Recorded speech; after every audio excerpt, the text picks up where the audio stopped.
هەر سەبارەت بە خولی پێنجەمی پەرلەمانی کوردستان من ئینفۆگرافیکێکتان پێشکەش دەکەم بزانین خولی پێنجەمی پەرلەمانی کوردستان لە ماوەی ئەم 4 ساڵی ڕابردوودا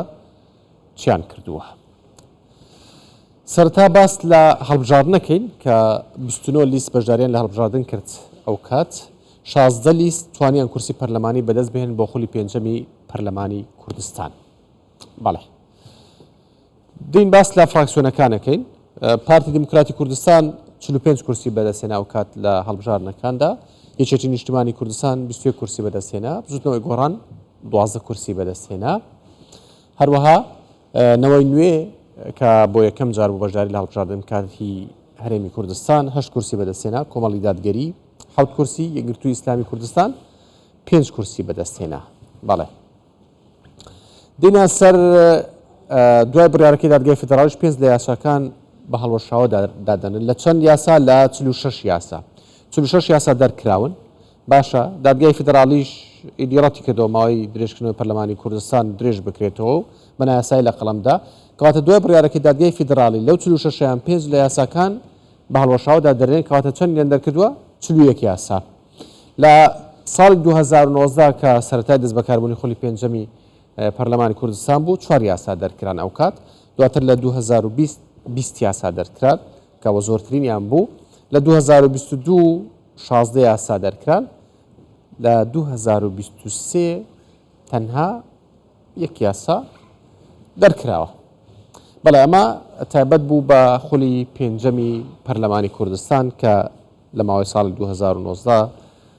تاوەکو مانگی 11 ساڵی ڕابردوو بەردەوام بوو، دواتر ماوەکەی درێژ کرایەوە. ئیدی دادگای فیدراڵی عێراق ئەمەی قبوڵ نەکرد، گوتی ئەمە دژی یاسایە و نایاساییە و ڕەت کرایەوە. لەسەر ئەم بابەتە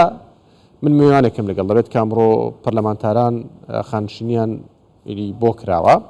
هیوا نەسرەدین مستەفا جێگری سەرۆکی دیوانی پەرلەمانی کوردستان لەگەڵمە بێت. فەرموو کاکیوە. بەخێر بێ. زۆر سپاس کاکەوان. سپاس. با باس لە خولی پێنجەمی پەرلەمانی کوردستان بکەین بەگشتی و باسش لە خانشینی بکەین. حوت پەرلەمانتار لە کۆی 111 پەرلەمانتار وابزان ڕەتیان کردوێتەوە کە خانشین بکرێن. کەسی تر هەیە لەو 104 کە ماون خانشین بکرێن یان هەو 104 هەمویان خانشین نەکرێن؟ بەڵێ تەمان بە پێی یاسای چاکسازی ژمارە 2 لە مادەی حوتەم فەقەرەی 4 ڕێگەی داوە ئەندامانی پەرلەمان بۆیان هەیە هەر سەرەتای خول عریزەیەک تەقدیم دیوانی پەرلەمان بکەن کە موچەی خانشینی ڕەت بکەنەوە. لە کۆی 111 ئەندام پەرلەمان ئێمە حوت ئەندام پەرلەمان ئەو کات مراجعەی دیوانی پەرلەمانیان کرد لە ماوەی یاسایی خۆیان و عریزەیان داوە و بەڵگەنامەی لە بەشی یاساییش بەڵگەنامەی یاسایان پڕ کردوێتەوە حوت ئەنداممان لە کۆی 111 ئەندام. باشە ئەی ئەو پەرلەمانتارانەی دوای مانگی 11 کە هاتن سوێندی یاساییان خوارد لە زیاتر و پەرلەمانتارانەی ڕۆیشتن بە تایبەتیوانە یەکگرتووی ئیسلامی ئەمانە چیان بەسەر دێ؟ بە پێی ئەو بڕیاری مەحکەمەی ئیتیحادی هەموو ئەو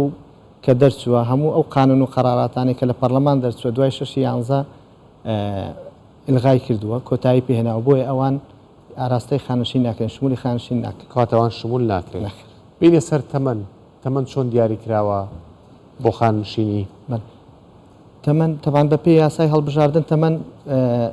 دیارە هەموو لە 25 ساڵ بەسەرەوە توانن خۆی هەڵبژێرن، بەڵام یاسای چاکسازی ئەم جارە ڕێکی خستۆتەوە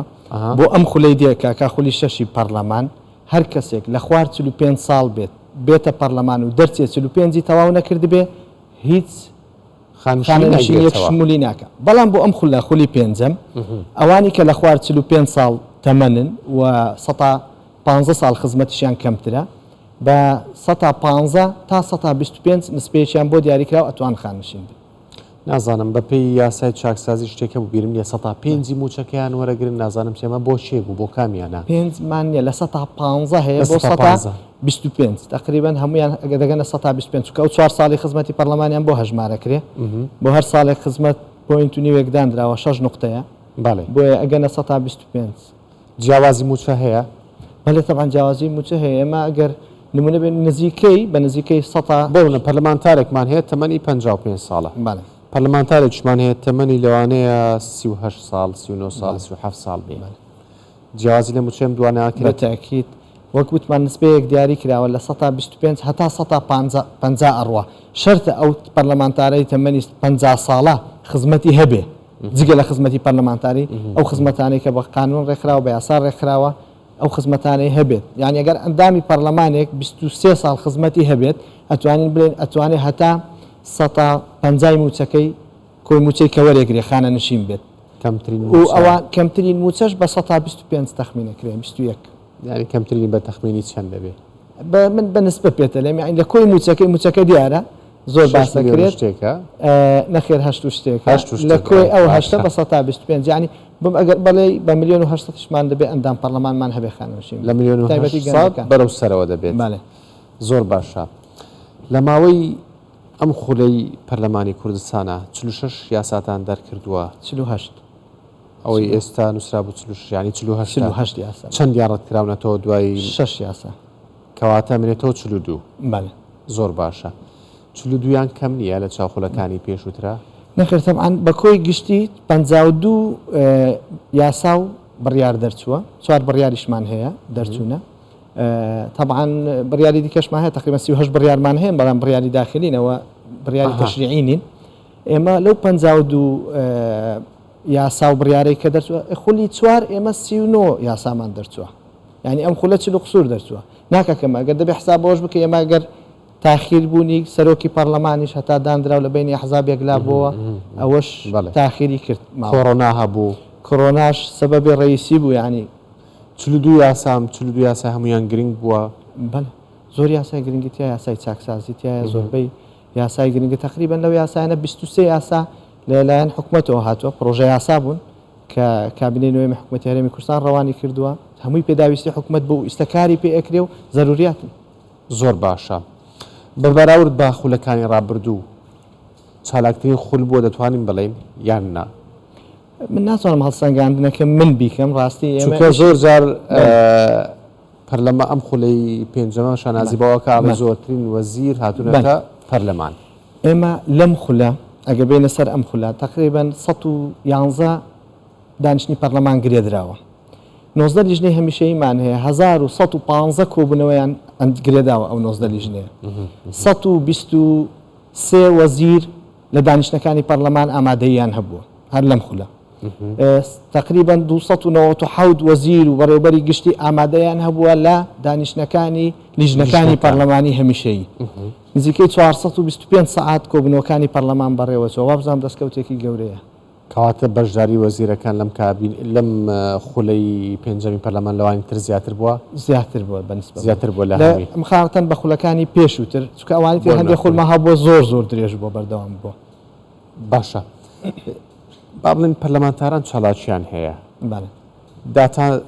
داتاتان لایە کە کام پەرلەمانتار چالاک بووە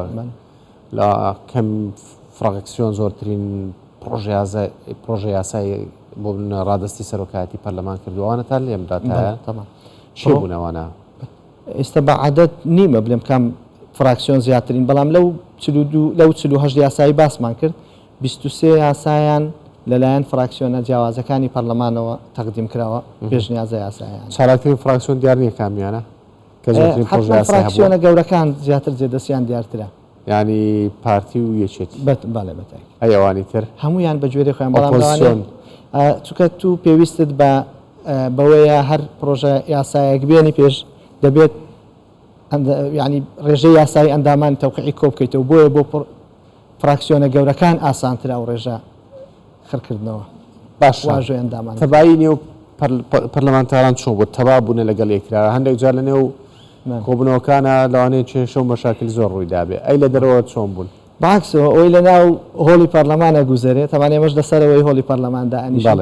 زۆر جیاوازەوەی هەر لە دوای سەعات 4 ئێوارە کە ئەسنەوە پێکەوە و دانیشتنیان و گاڵتە و هەر پێکەوە نەبن هەڵناکەن بێکەوە دایم زیاترین یعنی ئەو ئۆپۆزیسیۆن بە تایبەتی گەنجەکان زیاترین چۆن دەڵێ علاقەی باشیان هەبووە زۆر خۆت خولیتر لەوێ بوویت بۆ جیاوازی لەگەڵ ئەوان لە خولی چواریش جیاوازی هەبوو ئەوەی ڕۆدا ناو قاعەت جیاوازە لەوەی کە لە ئەرزی واقع بەتاکید مزایدەش هەبووە طبعا تەسیری لەسەر هەیە بەتاکید زۆر بڕیار تەسیری مزایدەی لەسەر هەیە چکە زۆر زار جۆمان لەوە بۆ دەڵێن ئەوەی کە لە ناوهۆڵی پەرلەمانەکرێت لە دەرەوە وانە هەمووی مزایدەیە نەک هەمووی زۆربەی زۆری مزایدەش هەبووە بەتاکی چۆن ناوێت زۆر باش سپاس بۆ هیوان نەسڕەدین مستەفا جەگری سەرۆکی دیوانی پەرلەمانی کوردستان کە لەگەڵ مابووی بەخێر بێت.